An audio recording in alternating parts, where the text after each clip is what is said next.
तो नमस्कार दोस्तों, आप सभी का हमारे YouTube चैनल तड़का मीडिया में हार्दिक स्वागत है। दोस्तों, आज की इस वीडियो में हम बात करने जा रहे हैं नेटफ्लिक्स की एक और नई सीरीज के बारे में। जी हाँ दोस्तों, जिसका टाइटल है 69। जी हाँ दोस्तों, ये एक टीवी सीरीज है जो कि ऑफिशियल रूप से नेटफ्लिक्स पर अभी एक तरह से आज ही के दिन रिलीज होते हुए देखने को मिली है। तो आज की इस वीडियो में हम इसकी स्टोरी के बारे में बात करेंगे, कास्टिंग, प्री प्रोडक्शन और साथ ही साथ इसके कितने एपिसोड आपको देखने को मिले, यानी सारे कुछ मिलाकर टोटल जानकारी मैं आपको देने वाला हूँ। यदि आप हमारे इस चैनल पर नए हो तो चैनल को सब्सक्राइब कर लीजिए, बेल आइकन दबाकर इसे ऑल पर सेट कर ले ताकि हमारी जितनी भी अपकमिंग वीडियोज़ हैं उन सभी का नोटिफिकेशन आप तक पहुँच सके। साथ ही साथ नीचे कमेंट बॉक्स में आप अपना एक तरह से देख लिया तो अपना रिव्यू लिख सकते हो, या आप देखना चाहते हो तो वीडियो को आप कंटिन्यू देखो, आपको पता लग जाएगा कि आप इस सीरीज़ पर टाइम दे सकते हो या नहीं।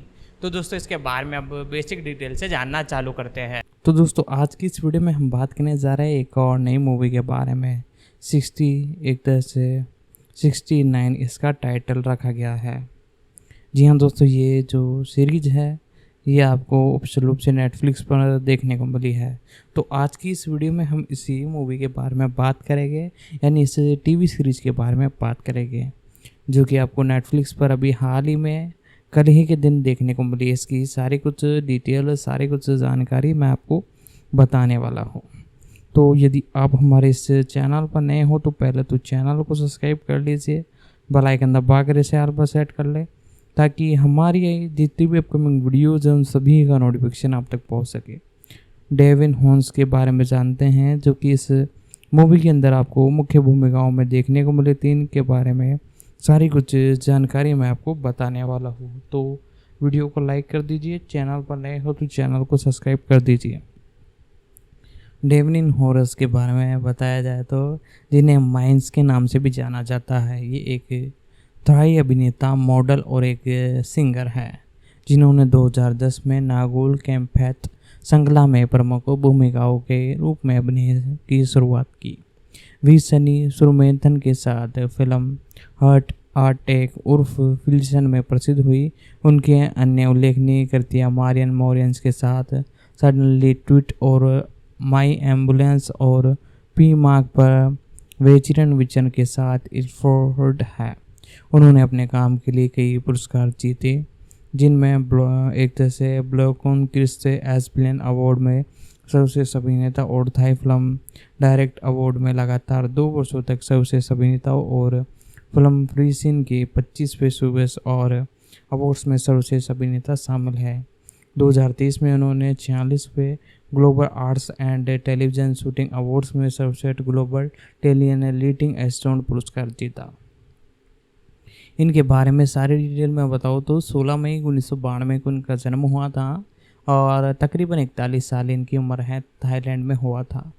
माई के नाम से इन्हें जाना जाता है। मुख्य रूप से एक अभिनेत्री हैं, मॉडल हैं, सिंगर हैं और साथ ही एक यूट्यूबर भी हैं। 2010 से इस इंडस्ट्री में जुड़ी हुई है। मोई रोन के पेशावर में और म्यूजन हार्ट में भी कई एक तरह से कामों में आपको देखने को मिली है। डेविन का जन्म बेल्जियंस के पिता और थाई माँ के घर पर ब्लॉन्क में हुआ। उनकी माँ ने गायिका माई चार्न्यून्स के नाम से उनका नाम माई रखा था। जब वह 10 साल की थी तब उनके माता पिता का तलाक हो गया। इसके बाद उनकी माँ और चाची ने उसका पालन पोषण किया। 2014 में वह डेविन्स ने अपने पिता की सेवानिवृत्ति के बाद उनके और उनके अन्य नए परिवार के साथ थाईलैंड में रहने के लिए एक घर खरीदा। डेविन ने अपनी हाई स्कूल की डिग्री ब्लैक बोन्स के केवल इंटरनेशनल हाई स्कूल से प्राप्त की। वर्तमान में रोम स्टेट विश्वविद्यालय में अंतर्राष्ट्रीय कार्यक्रम में संचार कला में स्नातक की डिग्री पूरी कर ली। 2010 में डेविन टेलीविजन श्रृंखला नागोल कैम्पथेन में मुख्य महिला भूमिकाओं के रूप में अभिनय की शुरुआत करने से पहले एक मॉडल के रूप में शुरुआत की और हार्ट अटैक और फिल्सन फिल्म में प्रसिद्ध आई। यह शीर्षक इंडी निर्देशक द्वारा बनाई गई फिल्म GTH के नवलोपन थारग्रुट, जिसमें शुभ हॉर्गन पुरस्कार में 8 गोल्डन स्लेट जीते। 2013 में उन्होंने पी मार्क फ्री नार्गोन में माई नाम की भूमिका के साथ अपना स्टारडम मजबूत किया, जो कि एक बेहद सफल फिल्म थी जिसमें 1 बिलियन बहुत से भी अधिक राजस्व अर्जित किया। पी मार्क कई एशियन और ऑस्ट्रेलियन शहरों में बॉक्स ऑफिस पर हिट रही। 2016 में डेविस ने कॉमेडी फिल्म सडनली ट्वीट के साथ सिल्वर स्क्रीन पर वापसी की, जो कि मैंग हिट कोरिया फ्लिप्स और मिस ग्रीन का थाई रूपांतरण था। 2019 में डेविन ने सनी सुलमेत के साथ 131 और लाइव टीवी पर प्रदर्शित माई एम्बुलेंस की शुरुआत की, जिसमें दुनिया भर में सफलताएं मिली। उन्होंने जीनी म्यूजिक के तहत नोवे नाम का एक संगीत वीडियो दक्षिण कोरिया गायिका एली ओर्सो के साउंडट्रैक के लिए रनाउन में विनियान गायक और सो एंथुस्टीव के साथ सहयोग किया। 2012 में GMTV के तहत डेविन ने वाचरियन और तिवारी के साथ रोमांटिक श्रृंखला स्टोन फैन में मुख्य नुबेस के रूप में अभिनय किया, जो राष्ट्रीय और अंतर्राष्ट्रीय बाजार में सफल रही और थाईलैंड में रैंक 1 और दुनिया भर में रैंक 2 पर ट्रेंड करती हुई नजर आई। उन्होंने यू आर माई एक तरह से हार्ट बीट में कृतिन की भूमिका निभाई और इनके बारे में और डिटेल में आपको बताता हूँ। 2017 में डेविन ने म्यूजिक फॉर विल्स 2017 में माइक फ्लैश के साथ मॉडलिंग करना शुरू किया और जब से ही ये इस इंडस्ट्री के अंदर एक तरह से आगे बढ़ती हुई नजर आई और इन्होंने अपने अभिनय कर के अंदर बैक टू बैक कई मूवीज़ हिट भी दी और साथ ही साथ कई एक तरह से ठीक ठाक मूवीज़ थी जो कि एक तरह से ठीक ठाक प्रदर्शन करते हुए नजर आई थी। तो इनमें से इनके करियर के ऊपर कई मूवीज़ एक तरह से ज़्यादा ओवरलोडेड थी और साथ ही साथ इसी के साथ सितंबर 2022 में लोकसन मिलियस में श्योन थीम के साथ 7वां अवग्रस्त मनाई और डेवन में ग्रूजन पे पोशाक में कवर अभिनय किया। नवंबर सितंबर 2022 में लोफेन मलेशिया में 17 थीम के साथ अपनी 7वीं वर्षगांठ मनाती है, जिसमें कवर पर थाई अभिनेता डेविन हॉरन्स और साथ ही साथ इसी के साथ थोशन भी आपको देखने को मिले। नवंबर सितंबर 2022 में लोफेन मोशन में 17 थीम के साथ 7वीं वर्षगांठ बनाई, जिसमें कवर पर थाई अभिनेता डेविन हॉरन्स ने शानदार ढंग और कुशन पेशावर पहनी हुई नजर आई। फरवरी 2023 में डेविन थाईलैंड में Marvel studios movie launch event में अंतिम आमंत्रित थे। मई 2023 में उन्होंने सियोन कोरियन में कोविन क्लेस और जीसे डेवन जैकन के साथ एक फैशन फोटोग्राफी शुरू की। इनके बारे में और डिटेल बताओ तो दिसंबर 2016 में डेविन दुनिया भर में आपतन स्थिति में प्रभावित बच्चों की मदद के लिए बास्केट ऑफ होम धन उग्रेन वाले अभिनेताओं के साथ समर्थन में यूनिसेफ में शामिल हो गए। अक्टूबर 2018 में डेविन आइलबिन फ्री अभिनय के साथ थाईलैंड के राजदूत के रूप में परेड में शामिल हुए, क्योंकि उन्होंने हथियारों से गैर लगाए हुए थे। वे उपभोक्ताओं को हाथी दांत की भी अधिक खरीद के उपयोग पर उपहार के साथ स्वीकार करने के लिए मना करती है और संदेह पर समर्थन करती हैं और हाथी दांत केवल हाथियों पर ही सुंदर होते हैं। साथ ही साथ दोस्तों इनके बारे में और डिटेल बताओ तो इंस्टाग्राम पर इनके 17.8 मिलियन से भी अधिक फॉलोवर्स के साथ डेविन थाईलैंड उद्योग में सबसे ज़्यादा एक तरह से फॉलो की जाने वाली महिला कलाकारों में से एक है। 2018 से डेविन्स का चिदोंती धन सियुन के साथ रिश्ता है। उनका एक अधिकांश यूट्यूब चैनल डेविन चैनल है, जहां पर अपने सभी संगीत वीडियो और लाइव सत्र अपलोड करती हैं। वे थाईलैंड के शीर्षक 3 ब्रांड एब्रोस के रूप में सबसे शक्तिशाली अभिनेत्रियों में से एक हैं। वे नियमित रूप से सबसे एक तरह से आश्चर्यजनक थाई अभिनेत्री हैं और फैशन में दुनिया के शीर्षक सेलिब्रिटियों में शामिल होती हैं। फिल्मोग्राफी के बारे में बात की जाए तो इनकी फिल्मोग्राफी भी बहुत ही ज़बरदस्त है। साथ ही साथ दोस्तों इसी के साथ में नारेशन जो वोशन फोन निमरोड जैसे कई मूवीज़ में देखने को मिली, कई सीरीज़ों में देखने को मिली। इनमें से एक मूवी के बारे में भी हम डिस्कशन करेंगे। तो दोस्तों इस मूवी की स्टोरी के बारे में बात की जाए तो स्टोरी इसके अंदर एक तरह से बताई गई है। एक वुमेन रहती है जो कि अपनी जॉब छोड़ने के बाद अपने घर पर अकेली रहती है। तभी उसे एक पैसों से भरा एक पैकेट मिलता है और उसी के बाद वो कई लोगों का मर्डर कर देती है और यहीं से पूरा एक तरह से ट्विस्ट चालू होता है। ये तो आपको सीरीज में देखने पर ही पता चलेगा क्या ट्विस्ट है, क्योंकि मैं यदि आपको बता दूंगा तो मज़ा आपका ख़राब हो जाएगा। और साथ ही साथ दोस्तों अब हम इसके प्रोडक्शन के बारे में जानेंगे, यानी इसे कहाँ कहाँ पर शूट किया गया और किस प्रकार से इसे बनाने में इतना टाइम लग गया, सारी कुछ जानकारी मैं आपको दूंगा। तो दोस्तों अब इसके प्रोडक्शन के बारे में जानते हैं। साथ ही साथ दोस्तों इसी के साथ डिस्कोग्राफी, सिंगल, म्यूज़िक टैक्स, इन सभी में ये देखने को मिली। साथ ही साथ दोस्तों इसी के साथ मैं आपको बताऊँ तो ये कई अवार्ड्स भी जीत चुकी है। For Waseem and Dar star award 2011 में, साथ ही साथ स्टारलाइट अवार्ड 2013 में, साथ ही साथ 7 स्मैन डार स्टार अवार्ड 2014 में कई अवार्ड्स इन्होंने जीते। दोस्तों अब हम इस सीरीज़ की अगली कैरेक्टर के बारे में जानेंगे, जिनका नाम मैं आपको बताऊँ तो ऑफिशियल रूप से जिनका नाम एक तरह से है पोलियो हॉर्वंग। जी हाँ दोस्तों, ये भी इन्हीं के साथ हैं और साथ ही साथ दोस्तों ये भी इस इंडस्ट्री में बहुत ज़बरदस्त तरीके से छा रही है। साथ ही साथ दोस्तों इसी के साथ एक और कैरेक्टर है जो कि इनके साथ ही आपको देखने को मिले हैं, जिनका नाम मैं आपको बताऊँ तो पाट्रा इक्सोगुर है। साथ ही साथ इसी के साथ आपको त्रिशन सोरमुस देखने को मिले हैं। जी हाँ दोस्तों, ये भी बहुत ही बेहतरीन एक्टर हैं और इसी के साथ ये इस इंडस्ट्री में भी एक तरह से तेज़ी से छा रहे हैं।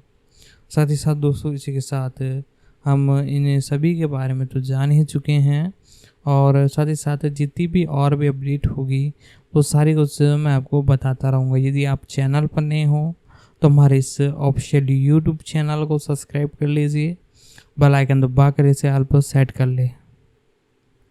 तो दोस्तों इसी के साथ मैं आपको अब हम बात करेंगे द इक्वलाइज़र मूवी के बारे में। जैसा कि मैंने आपको पहले ही एक तरह से इस मूवी के कई अपडेट डिटेल बता ही दी थी, लेकिन कुछ कैरेक्टरों के बारे में, प्रोड्यूसरों के बारे में कुछ चीज़ें बच गई थी। वो सब चीज़ आज मैं कवर करने वाला हूँ इसी वीडियो में।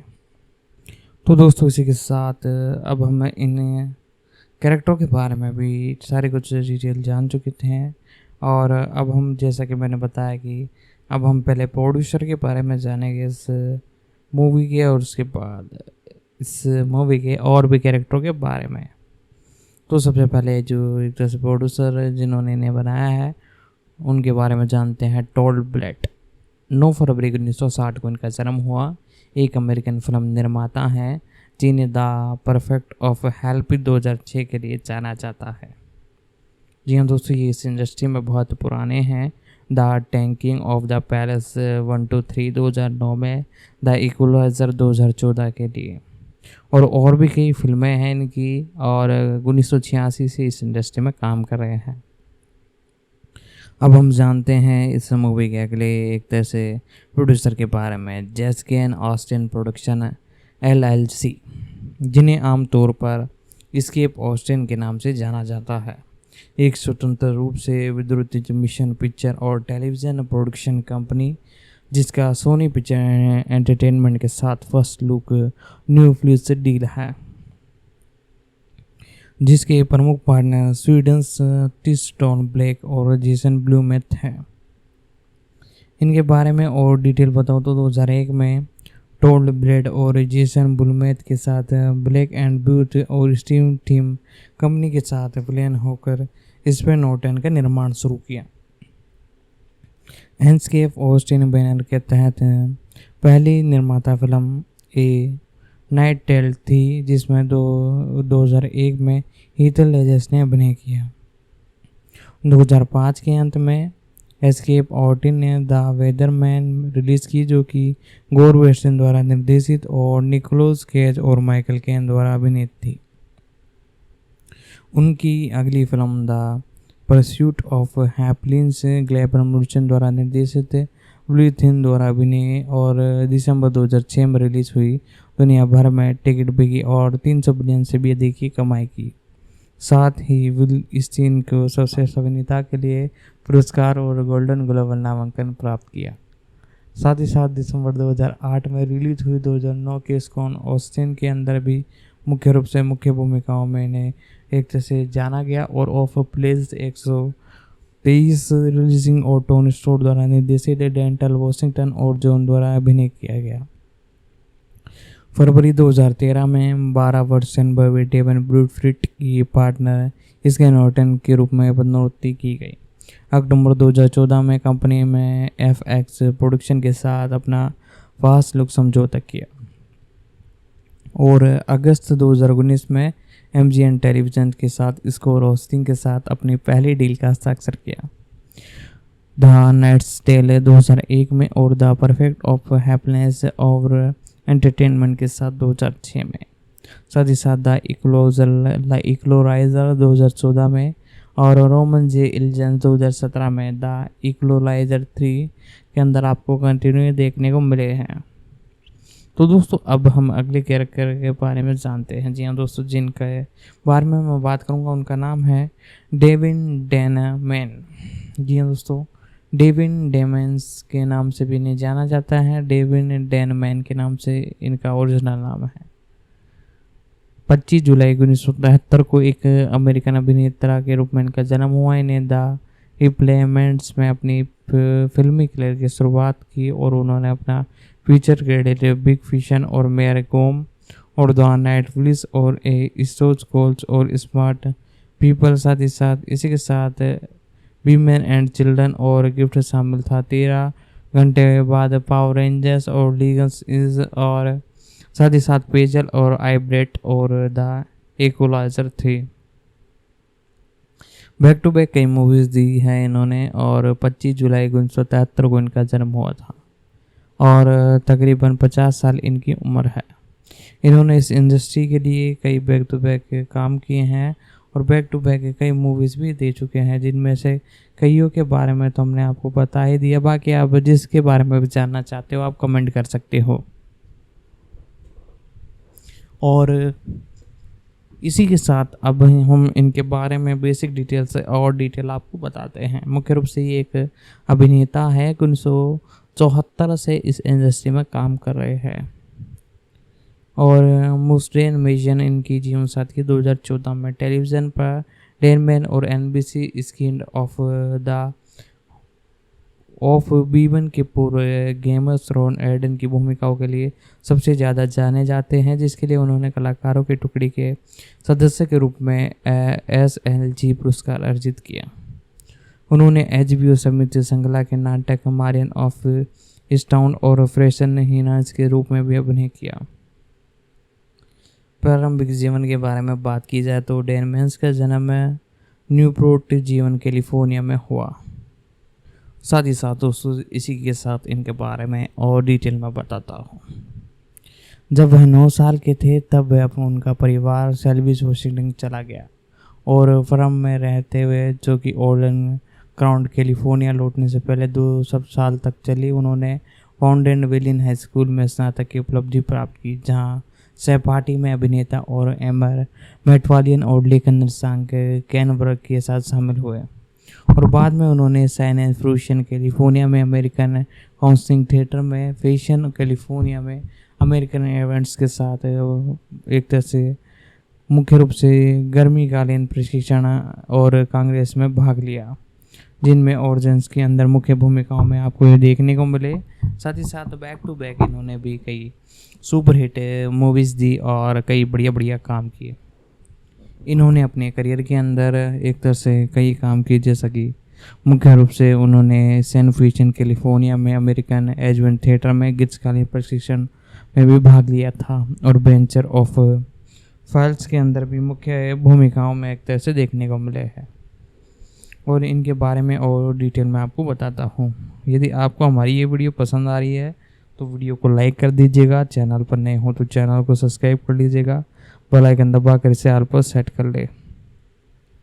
डेमन ने वन जबरदस्त फुटबॉल कॉमेडी द टीमलेस में किनी रिविन और जेनन हैमस के साथ अपनी फिल्मी शुरुआत की। उनके अन्य फीचर क्रेडिट में फेयर गेम और मैन ब्रोन्स में साठ और स्टार्ट पीपल है।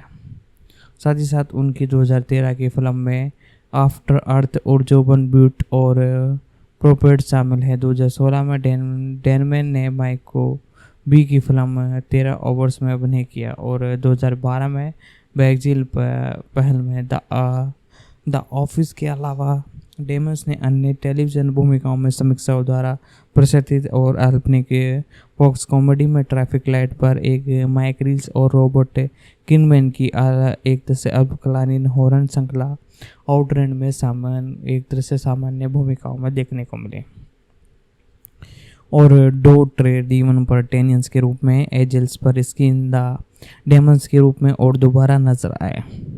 वे ER द फ्लाई और मैडन मैन में टू स्टोन जैसे टीवी शो में भी देखने को मिले।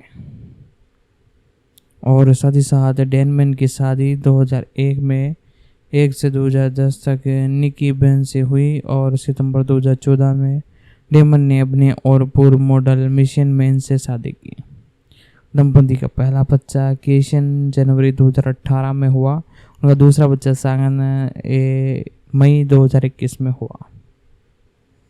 इनकी फिल्मोग्राफी के बारे में बात की जाए तो मुख्य रूप से कई फिल्मोग्राफी ये एक तरह से बैक टू बैक दे चुके हैं, जिनके अंदर 2000 के अंदर इन्होंने सबसे पहले जो अपने करियर के अंदर मूवी दी द डिप्लोमेट और आउट क्लाउड 2001 में। साथ ही साथ शूटर और स्मार्ट पीपल और फेयर गेम और साथ ही साथ लेट गो 2011। साथ ही साथ इसी के साथ और भी कई बैक टू बैक मूवीज इन्होंने दी हैं, जैसा कि आफ्टर अर्थ, जॉब, पावर रेंजर और लोगन लकी, पीजल और बिग एंड ब्राउन 2019। साथ ही साथ दोस्तों इनके बारे में अब और डिटेल मैं आपको बताऊँ तो 2023 में जोय राइड में और द इक्वलाइजर 3 के अंदर भी आपको देखने को मिले हैं। रेबन ड्रैगन के अंदर भी अपकमिंग ये देखने को मिलने वाले हैं। साथ ही साथ दोस्तों टेलीविजन के अंदर भी कई भूमिका इन्होंने निभाई। ER 1997 में सबसे पहले इन्होंने इस टेलीविजन के अंदर अपनी भूमिका निभाई थी। और साथ ही साथ वूट एंड चीशन 1999 में भी ये आपको देखने को मिले। साथ ही साथ क्रूशिंग और एंजल जैसी कई बैक टू बैक मूवीज़ के अंदर भी आपको देखने को मिले। साथ ही साथ सेकेंड टाइम एमरोड के अंदर भी 2 एपिसोडों में देखने को मिले। साथ ही साथ इसी के साथ इनके बारे में मैंने आपको सारी कुछ जानकारी आपको बता ही दी हैं। यदि आप हमारे इस चैनल पर नए हो तो पहले तो चैनल को सब्सक्राइब कर लीजिए, बेल आइकन दबाकर इसे ऑल पर सेट कर ले ताकि हमारे जितनी भी अपकमिंग वीडियोज़ हैं उन सभी का जो नोटिफिकेशन है आप तक पहुंच सके। अब दोस्तों इसी के साथ हम जानेंगे इस मूवी के अगले कैरेक्टर के बारे में, जिनका नाम है एक तरह से मैं आपको बताऊँ तो सोनिया बेन एम मारा। सोनिया बेन एम मारा इनके बारे में बात की जाए तो 19 फरवरी 1999 को इनका जन्म हुआ, जिन्हें सोनिया एम मारा के नाम से भी जाना जाता है। एक फ्रांसीसी टूनाइड और एक मॉडल, गायिका और अभिनेत्री हैं जो कि IM मॉडल्स के साथ अनुमानित हैं। वे वेंटिन फेयर और ऑफलिस सहित कई मैनेजिंग कवर पर दिखाई दी है।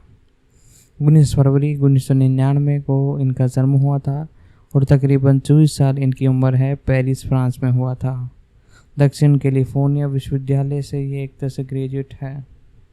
ये एक मॉडल है, सिंगर है और एक एक्टर भी है। 2012 से इस इंडस्ट्री में काम करती हुई नज़र आई है और साथ ही साथ इनके बारे में मैंने आपको सारी डिटेल तो बताई दी हैं। बेनिन एमरॉन ने आलोचनाओं में सकारात्मक समीक्षाओं के साथ अपनी पहली विस्तारित नाटक सोनियन 2019 में अभिनय किया। उन्होंने पुलिस फिल्म स्किन 2012 में लीव मैकनेस की भूमिका निभाई, जो एक महत्वपूर्ण व्यापारिक सफल थी।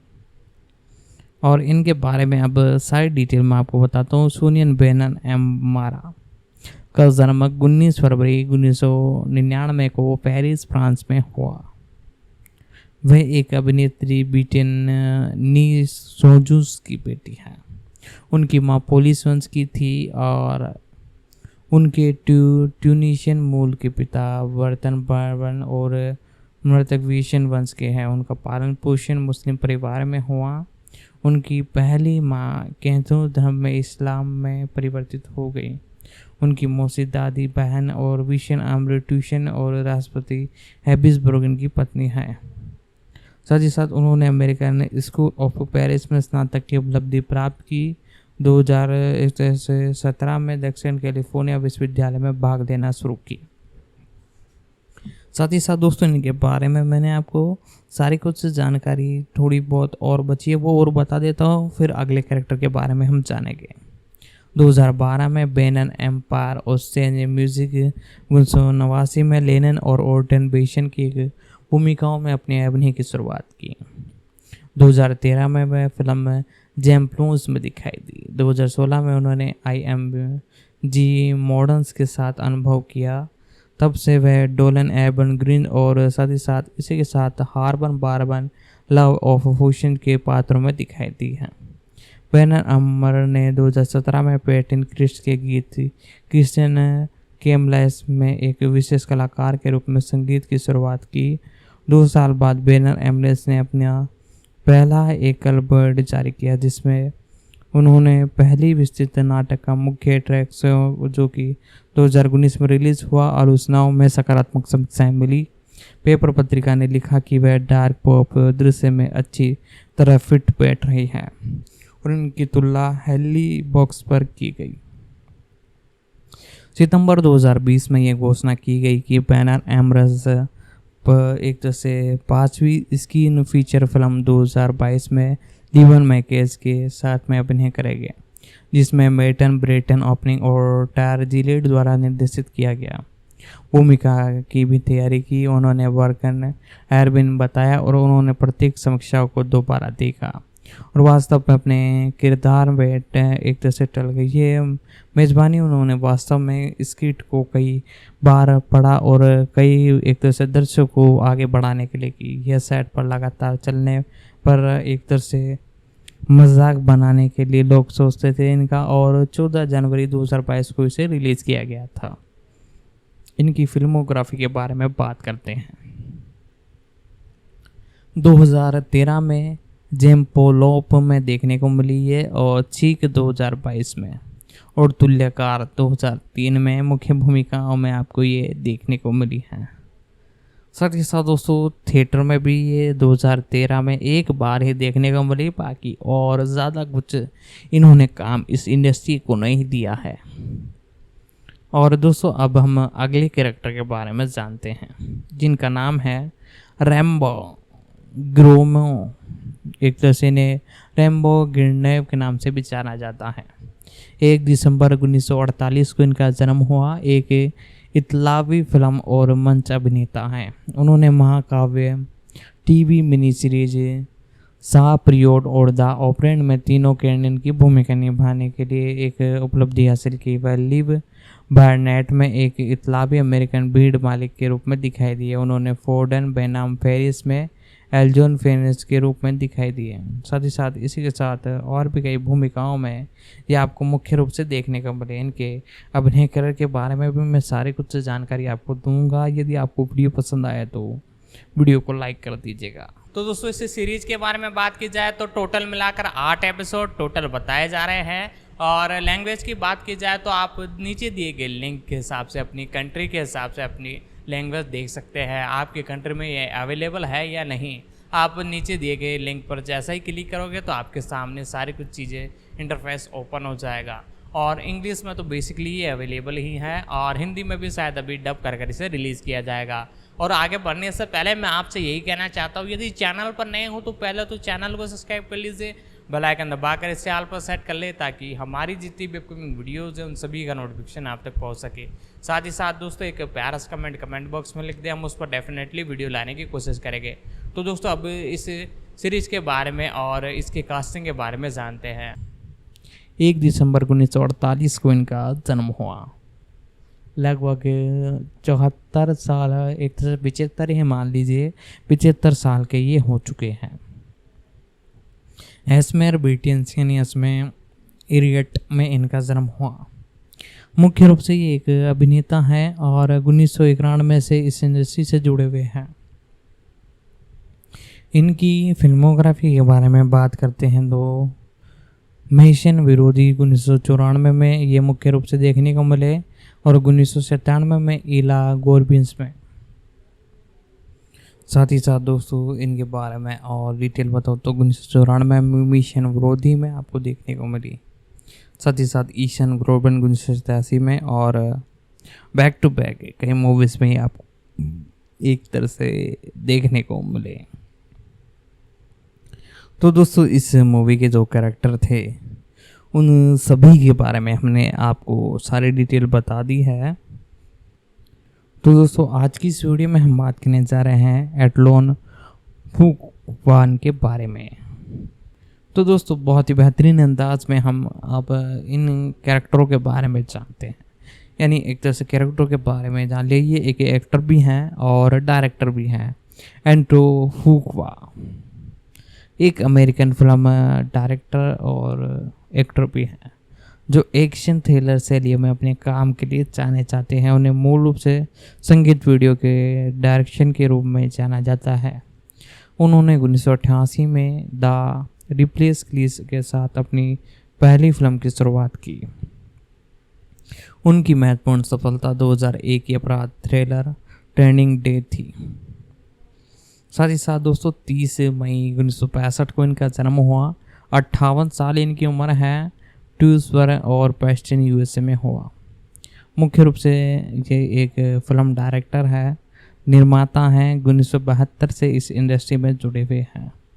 लेरी रोंचन से इन्होंने एक तरह से इनकी जीवन साथी 1999 में इन्होंने शादी की। इनके 3 बच्चे हैं और इनके बारे में और डिटेल बताई जाए तो इनकी बाद फिल्मों में टीचर of the Sun 2003, King Arthur 2004, Shooter 2007 और Brooklyn's Finest 2009, Olympus Has Fallen 2013, the Equalizer 2014, साउंड थ्रोन 2015 और द मैग्नोफ्रिट 7 शामिल है 2016, द इक्लोराइजर 2 2018। साथ ही साथ अमेरिकन ड्रीम, अमेरिकन नाइटमेयर 2018 और what's my name Muhammad Ali 2019। 2023 में हुलन वृत्ति चित्र श्रृंखला लीगोन्स टू स्टोन ऑफ द एलोन वेंस के साथ भी निर्देशन किया। फूफांस का जन्म पोलियंस के ब्रिटेन, अफ्रीका, अमेरिका माता पिता कोल्सन और मुकरफ्रूस के हुआ। उन्होंने 1983 में एक टेलर एल्टरेन हाई स्कूल में स्नातक की उपलब्धि प्राप्त की और फिल्मी निर्माण और संगीत वीडियो की और रुख एक तरह से करने से पहले फ्यूशन ने सेन जेटल उड़ाने की आशा में सबसे इलेक्ट्रॉनिक इंजीनियरिंग का अध्ययन किया और फुकवान ने आखिर कुर्जन में लगातार सहयोगी पटकथा लेखन और होसिंग श्रद्धांजलि अर्पित करते हुए कहा कि उनके लेखन ने यहूद बस्ती में रहने वाली ब्रिटेन के एक लड़के को प्रभावित किया है।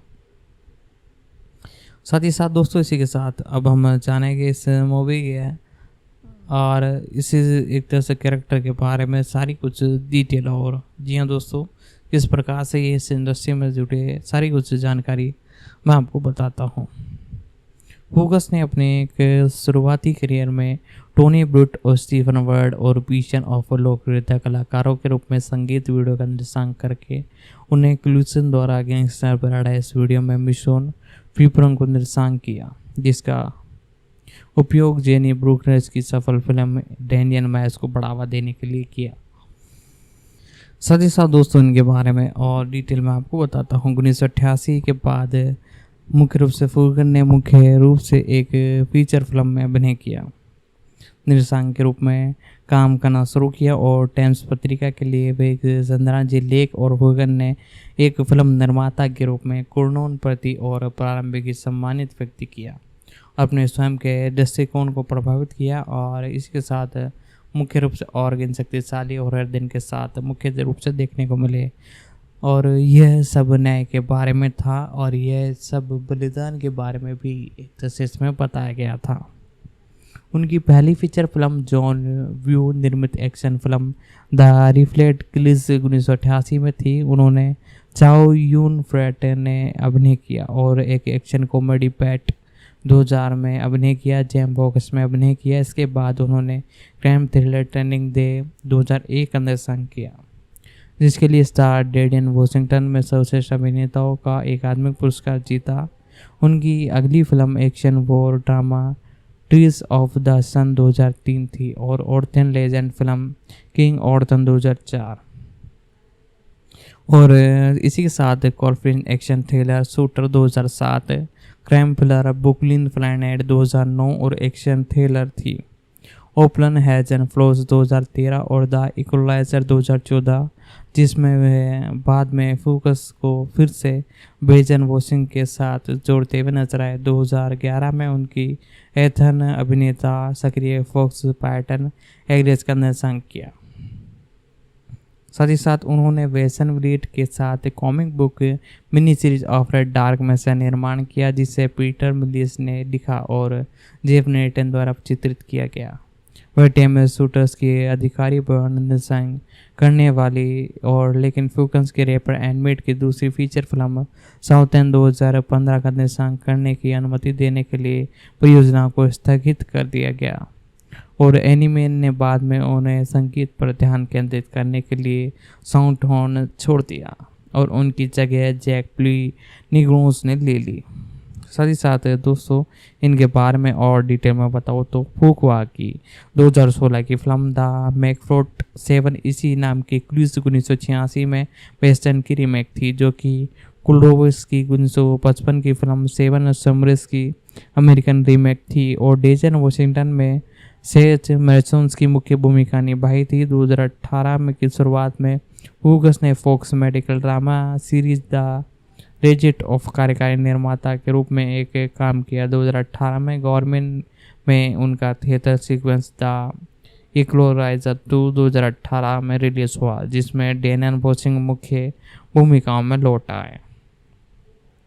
साथ ही साथ जून 2021 में मार्क ब्रूडन और ब्रिडन जॉनसन का भी ने फोकस किया और विज्ञापन आई फ्लिस इंस्टेंट में रिलीज हुई। 2011 में फोकस और अभिनेता विल थ्रीपर ने घोषणा की कि उनकी आगामी फिल्म इंस्पॉट जॉर्जियन के कारण और जोलियस में फिल्माई नहीं जाएगी।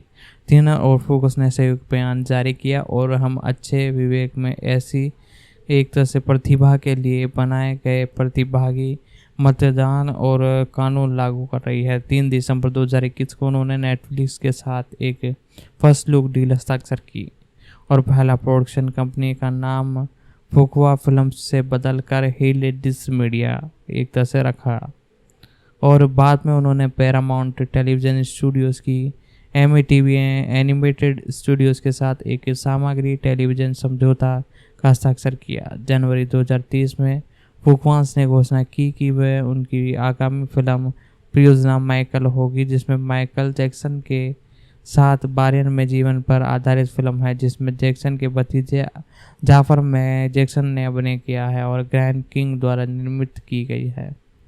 साथ ही साथ दोस्तों की और डिटेल में आपको बताता हूँ पर्सनल डिटेल के बारे में। फुकुआ को अभिनेता लेनेन रोजन्स की 1989 में इन्होंने इनसे सगाई की और 9 अप्रैल 1999 को शादी की। बेटी ने एशियन रोजन फुकास का जन्म 28 जुलाई 2002 को हुआ और बेटे बोर्टन का जन्म 2004 में हुआ। फुकुआ को पिछले रिश्ते से एक बेटी जॉर्जियन थी, उनकी 2 पोतियां भी है। साथ ही साथ दोस्तों सितंबर 2014 में बॉबियस द्वारा पूछे जाने पर ईश्वर ने विश्वास करते हुए कहा और बिल्कुल मैं ईश्वर पर विश्वास करता हूँ और फिल्मोग्राफी के बारे में इनके मैं क्या ही बताऊँ आपको। मतलब कि 1988 के अंदर प्रतिस्थापित हथियार के अंदर डायरेक्टर के रूप में देखने को मिले। साथ ही साथ इसका निर्माण इसके बाद अपनी पहली खुद की बनाई हुई मूवी ओपन प्लेट के अंदर मुख्य रूप से देखने को मिले। साथ ही साथ इसी के बाद बैक टू बैक इन्होंने कई मूवी का निर्माण कराया और रोबन शांति के अंदर भी आपको मुख्य रूप से देखने को मिलने वाला है 2023 में। जी हाँ दोस्तों, इसका प्रोड्यूसर यही संभाल रहे हैं और साथ ही साथ ये मूवी भी आपको बहुत जल्द देखने को मिलने वाली है। इसके अंदर भी कोई खास एक जैसे कुछ अभी तक टीजर या ट्रेलर आउट नहीं किया गया है। और दोस्तों इनके बारे में भी मैंने आपको सारी डिटेल आपको बता दी है। अब हम जानेंगे इनकी एक मूवी आई थी जिनके बारे में। जी हाँ दोस्तों, जो कि बहुत ही बड़ी सुपरहिट थी और लोगों द्वारा इन्हें बड़ा पसंद किया गया था। एप्पल टीवी पर यह आपको देखने को मिल जाएगी। इमोनोमेशन एक 2030 की अमेरिकन ऐतिहासिक एक्शन थ्रिलर फिल्म है। 1960 के दशक में लुशियान्स में स्थापित एक राष्ट्रीय अब्राहम लिंकन ने अलगाववादी संगीत और राजन को समाप्त करने के लिए मुक्त और ध्यान जारी किया था। फिल्म का निर्देशन एंटोन फुकस द्वारा किया गया, जो कि विल थिनर द्वारा सह निर्मित था, जो ब्रिटेन रूजन के साथ एक भगोड़ी गुलाम्स की भूमिका निभाई थी और गुलाम्स पकड़ने वाले और उनकी कुत्तों द्वारा पीछा करे जाने पर उन्हें दल देखा में बदल कर मुख्य रूप से आधारित फिल्म गोल्डन परवेडियन के नाम के दो पूर्व गुलाम और पूर्व एक तरह से पुरुषों के रूप में किसी एक के ऊपर मुख्य रूप से देखने को मिली। और यह आदमी नगिन ब्रीड पर तस्वीर पर प्रसिद्ध हुआ, जिसे 1986 में पत्रिका के चित्रण के रूप में दुनिया भर में प्रकाशित किया गया। साथ ही साथ दोस्तों इसी के साथ बेनन पोस्टर और क्यूरन ग्रूस शिकारी का एक जैसे भूमिकाओं में थे और साइमन विक्स एक गुलाम पत्नी और माँ की भूमिकाओं में। फिल्म काले और सफ़ेद फिल्म की याद दिलाते हुए एक कलाकार स्थिर रंग में प्लेट में उपयोग की गई है। साथ ही साथ दोस्तों अब हम इनके बारे में, इनकी इस मूवी के बारे में सारी कुछ डिटेल आपको बताते हैं। ये कहानी 1986 के एक ओवन मार घायल एक आदमी की एक तरह से नगी पीटन की तस्वीर से प्रसिद्ध हुई है। दोस्तों इस मूवी के बारे में बात की जाए तो एंटोन फुकवा द्वारा इसे डायरेक्ट किया गया था और विल्सन एनन कोलास द्वारा इसे एक तरह से लिखा गया था।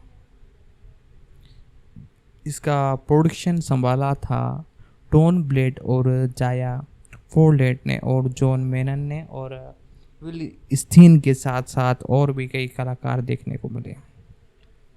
इसके अंदर आपको विल स्टीफन, बेनर फोस्टर और साइमन विंगलन भी आपको मुख्य रूप से देखने को मिले। रॉबन रीजडेंस द्वारा इसमें सिनेमेटोग्राफी का काम किया गया है। इसकी एडिटिंग कॉनराड पैफ फिफ्थ ने की है और मोशन जॉर्वेंस द्वारा इसमें म्यूजिक दिया गया है। प्रोडक्शन कंपनी के बारे में बात की जाए तो एप्पल स्टूडियोज और बेस्ट बुक स्टूडियोज द्वारा इसे प्रोड्यूस किया गया है। साथ ही साथ दोस्तों ये मुख्य रूप से वितरित की गई है यानी डिस्ट्रीब्यूट की गई है। एप्पल प्लस पर जाकर आप इसे देख पाओगे। रिलीजिंग के बारे में बात की जाए तो अमेरिका में इसे 2 दिसंबर 2022 को इसे रिलीज़ किया गया था और 9 दिसंबर 2022 को एप्पल टीवी पर ये अवेलेबल कर दी गई थी। साथ ही साथ बैक टू बैक इन्होंने कई सुपरहिट मूवीज़ दी और इनमें से ये थी 132 मिनट इसकी कुल टोटल लेंथ थी। संयुक्त राज्य अमेरिका में इसे एक तरह से मुख्य रूप से बनाया गया। लैंग्वेज की बात की जाए तो इंग्लिश। मूवी ने कलेक्शन किया 120 से दोस्तों इस मूवी का बजट था 120 से 160 बिलियन डॉलर्स का। निर्माता जॉय मैकफोर्ड ने 2018 में अपनी कहानी पर शोध शुरू किया और पटकथा लिखने पर कोजन को काम पर रखा। फिल्म की आधिकारिक घोषणा जून 2020 में की गई, जिसमें फोकस ने संग करेंगे और मिथन अभिनय करेंगे। फिल्मांकन जुलाई 2021 में और लूशन में हुआ और जिसमें एप्पल ने कई अन्य स्टूडियोज़ को पछाड़ते हुए फिल्म के अधिकार हासिल करने के लिए 130 मिलियन डॉलर्स का भुगतान कर डाला। इसे 1 अक्टूबर 2022 को वाशिंगटन डीसी में प्रदर्शित किया गया और 2 दिसंबर 2022 को चुनिंदा सिनेमाघरों में रिलीज़ किया गया और इस मूवी ने 9 दिसंबर को एप्पल टीवी पर कहर बरसा दिया। जी हाँ दोस्तों, ये एप्पल टीवी पर आपको एक तरह से देखने को मिली और ये पटकथा पर और वास्तविक जीवन की घटनाओं से निपटने की आलोचना इसमें बताई गई थी। 160 के दशक में हाइड्रीन्स ने पीटर को गुलाम बना लिया और ऑडियंस की आज़ादी के एक जैसे बुखार लगाते हुए शुरुआत भी दृश्य में आपको देखने को मिलता है। इसकी स्टोरी के बारे में बात कर रहा हूँ मैं। पीटर अपनी पत्नी के सामने घुटनों के बल फर्श पर बैठा हुआ दिखाई देता है। उसके बच्चे और उसके चारों ओर बैठे हुए हैं और ये सीन आपको इसमें देखने को मिलता है। उन्होंने उसे घर से छीन लिया है। पीटर ने तब एक लड़ाई की जगह तक अपने एक पत्नी के सिर पर बंदूक और 3 नाल दिए और फिर वह आदमी उसे कहता है कि वह चला जाएगा। फिर पीटर को उसके सिर से पीछे हिस्से पर मार दिया और एक गाड़ी के पीछे पिंजरे में डाल देता है। ऐसी कुछ स्टोरी आपको देखने को मिली है। इसमें जो कैरेक्टर देखने को मिले उनके बारे में भी जानेंगे, किन किन ने कौन सा रोल निभाया है, ये सारी कुछ जानकारी मैं आपको देने वाला हूँ।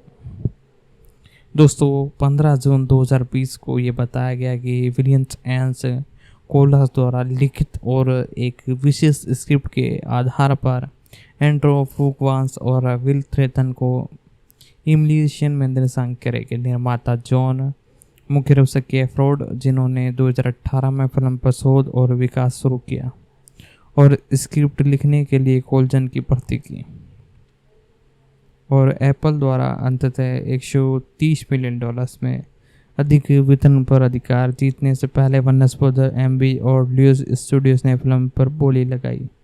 अगस्त 2021 में बेन फोस्टन और चोयमेन विल्ट और पीटन हाउस और मुख्य रूप से मुस्तान साकरी कलाकारों में शामिल हुए। स्टीन ने फिल्म की अपनी भूमिकाओं के लिए 35 मिलियन कमाई।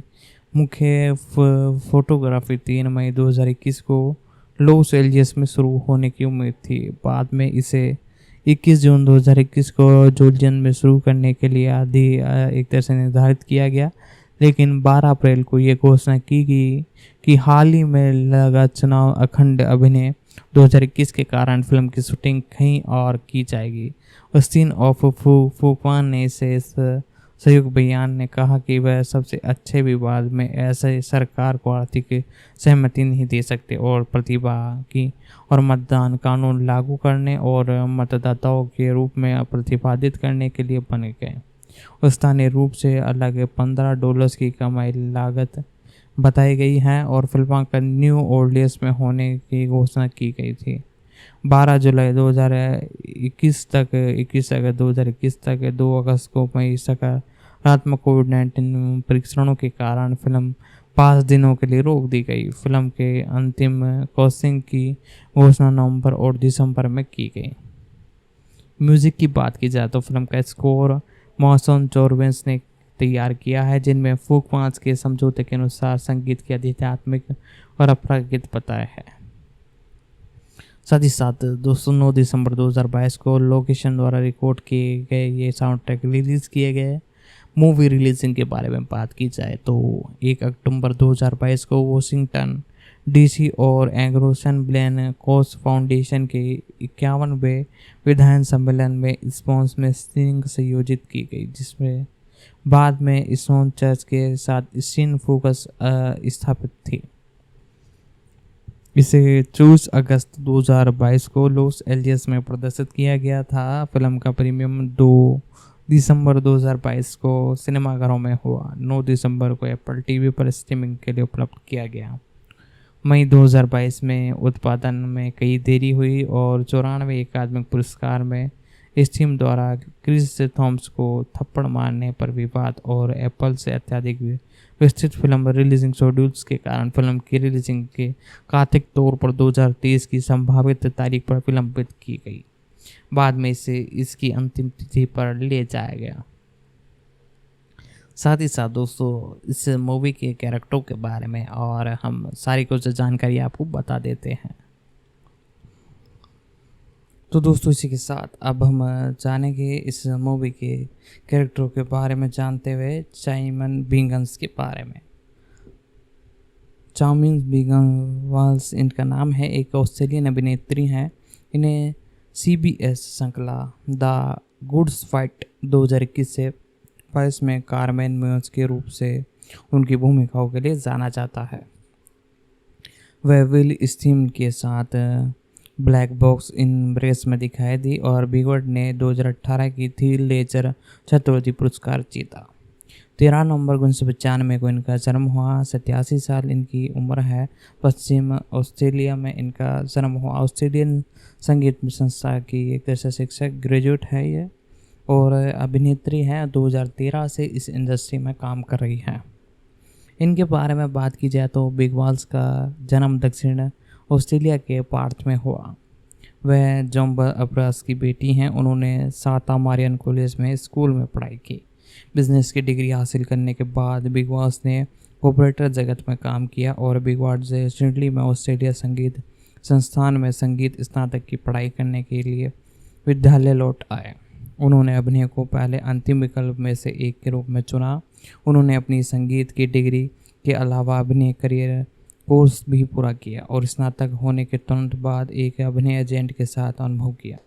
उन्होंने मिस्ट्रेस कूलर्स की भूमिका वाली स्टेंस भूमिका डाउन ए पैरबल में आलोचनाओं की प्रशंसा हासिल की, जिसके लिए उन्होंने चिल्ड्रन थिएटर अवार्ड्स नामांकन प्राप्त किया। 2018 में उन्होंने न्यूयॉर्क में ऑस्ट्रेलियन थिएटर कंपनी में अध्ययन के लिए ऑस्ट्रेलियन मीडिया मनोरंजन में कला गठबंधन छात्रवृत्ति जीती और फिर हीथ लेजर छात्रवृत्ति गीत रंगील और खेलन तौर पर समलैंगिक प्राप्तकर्ता पहली महिला बन गई। बिग बॉस ने लीटिन मिस्टेन श्रृंखला में अभिनय लेखन निर्माण और संदर्शन किया, जिसे LG ब्रोट फिल्म महोत्सव जीता।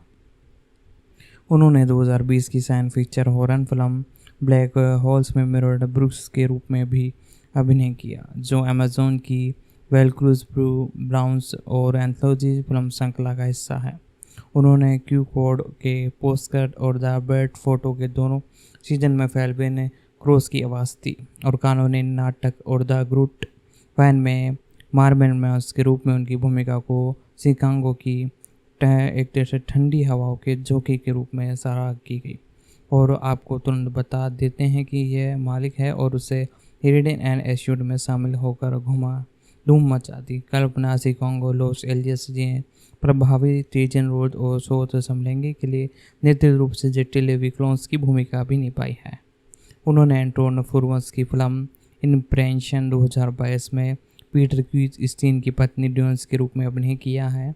उन्होंने फिल्म की भावनात्मक स्तंभ के रूप में एडिंग विस्मिस के रूप में भी आगे बढ़े और हौसला प्रशंसाएं मिली। कई लोगों ने ये तो यहाँ तक कि आंशिक व्यक्तित्व की एकात्मिक ऐसी उत्कृष्ट प्रतिभाओं को नज़रअंदाज नहीं किए गए और बीगन अगली बार किंग सॉन्ग्स में एक भयंकर और दुर्गन योद्धा ईशंस के रूप में दिखाई देगी और जो कि फ्रूकन्स द्वारा निर्मित की गई है। फिल्मोग्राफी के बारे में बात की जाए तो 2018 में नॉकट्रोनिंग और हेलो और रेवंस 2018 में फ्रीडम में भी आपको देखने को मिली। साथ ही साथ और भी कई भूमिकाओं में ये आपको मुख्य रूप से देखने को मिली। अब हम बात करते हैं जो मैकफारलैंड के बारे में। जो मैकफारलैंड का जन्म के बारे में बात की जाए तो 30 अप्रैल 1972 को इनका जन्म हुआ। एक अमेरिकन फिल्म निर्माता और मैकफोर्ड एंटरटेनमेंट के संस्थापक है, जो कि फिल्म और टेलीविज़न दोनों के लिए एक समृद्ध विकास और उत्पादन कंपनी है। वह पहले रेड ग्रैंड पिक्चर्स के एक तरह से उपाध्यक्ष थे। 30 अप्रैल 1972 को इनका जन्म हुआ है। 51 वर्ष इनकी उम्र है। लुइसविल कैटिंग USA में हुआ। मुख्य रूप से ये एक अमेरिकन राष्ट्रपति है और अमेरिका के एक तरह से राष्ट्र है और फिल्म निर्माता है और मैकफोर्ड एंटरटेनमेंट के संस्थापक हैं। इनके बारे में और बात मैं बताऊँ तो मैकफोर्ड का जन्म लुवियंस कैटियंस में हुआ। उन्होंने डिसलेस हाई स्कूल और लुसियन विश्वविद्यालय में पढ़ाई की। 2010 में प्रोड्यूसिंग पार्टनर रीजन आर्जिन के साथ मैकफोर्ड में रेवन ग्रेट पिक्चर्स के संस्थापक की। 2011 में वेराइड ने देखने के लिए शीर्षक 10 निर्माताओं की सूची में मैकफोर्ड का नाम रखा। द ग्रीन एंड बैनर्स के तहत मैकफोर्ड का पहला production romantic comedy prayed with Christ था। जूनियर वेस्टफोर्ड द्वारा लिखित और निर्देशित प्रेड एंड विद क्रिस्ट में जॉन हैमर्स के साथ देखने को मिले। 2012 में मैकफोर्ड ने नाटकीय theatre out of the pension का कार्यकारी निर्माण किया, जिसमें क्रिस्टन बेल और कीसी एप्लूस, जो कि सल्लानियन पोर्टन अभिनय के लिए स्कॉट कूप द्वारा निर्देशित की गई थी। इसके बाद मैकफारलैंड ने the Wolf of Wall Street का निर्माण किया। The Wolf of Wall Street Jordan Belfort के इसी नाम के सबसे ज़्यादा बिकने वाले उपन्यास पर आधारित थी। 25 दिसंबर 2013 को रिलीज हुई और द वुल्फ ऑफ वॉशिंगटन की व्यापारिक हिट थी और इसे गोल्डन ग्लोब सहित कई अवार्ड दिए गए। साथ ही साथ दोस्तों सहित 5 अकादमी पुरस्कार जीते, जिसके लिए मैकफ्लोड को नामांकन किया गया। 2013 में मैकफ्लोड ने डेनियल रैबिट और जूनियर टेमनेस में अभिनय किया। अल्फ्रेड द्वारा निर्देशित एक फ्लैंगी थिएटर लॉस का निर्माण पूरा किया। यह फिल्म जो हिल्स की सबसे अधिक बिकने वाली उपन्यास पर आधारित है। इसे डायमेंशन रीडिंग द्वारा 31 अक्टूबर 2014 को रिलीज़ किया गया। मैकफ्लोड पीटर बॉन फेरियन द्वारा निर्देशित सीक्वेंस में भी डैब एंड ड्यूब्यूट्यूट के निर्माण के साथ भी देखने को मिली।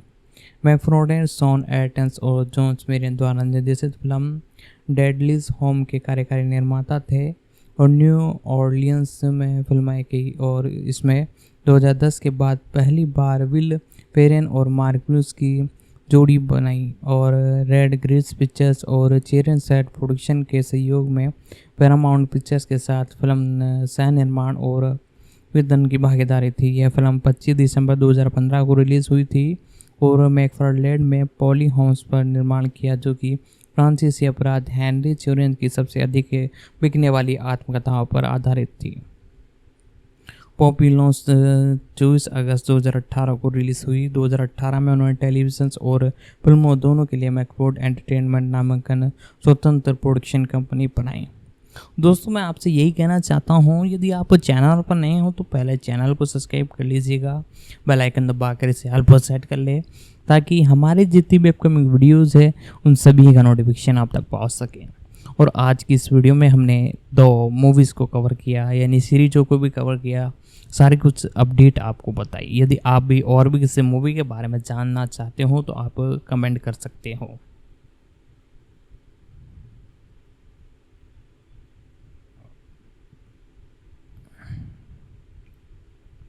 तो दोस्तों आज की इस वीडियो में हमने इस 16 एक तरह से 9 सीरीज के बारे में जाना है, जो कि एक तरह से क्राइम थ्रिलर सीरीज है और ज़बरदस्त एक तरह से जो इसमें ट्विस्ट है वो देखने को मिला है। तो यदि आपने इस सीरीज़ को देख लिया है तो आप अपना रिव्यू नीचे लिख सकते हो। बाकी आप देखना जाना चाहते हो तो ये आपके लिए बहुत ही बेहतरीन होने वाली है। बिल्कुल भी ये टाइम वेस्टिंग नहीं है और आप इसे नेटफ्लिक्स के प्लेटफॉर्म पर जाकर देख सकते हो। और लैंग्वेज तो मैंने बता ही दी। बाकी दोस्तों आपको आज जैसा कि 6 सितंबर है तो कई एक तरह से शो आपको नेटफ्लिक्स पर देखने को मिले हैं, उन सभी पर कंटिन्यू हम वीडियो लेकर आ रहे हैं।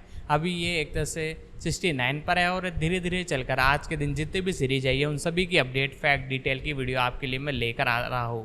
तो दोस्तों सब्सक्राइब कर लीजिए चैनल को। और दोस्तों आज की इस वीडियो में हमने इस सीरीज के बारे में प्री प्रोडक्शन, कास्टिंग, रिलीजिंग सारी कुछ टोटल मिलाकर यानी डिटेल जाननी है। यदि आपको वीडियो पसंद आई है तो वीडियो को लाइक कर दें।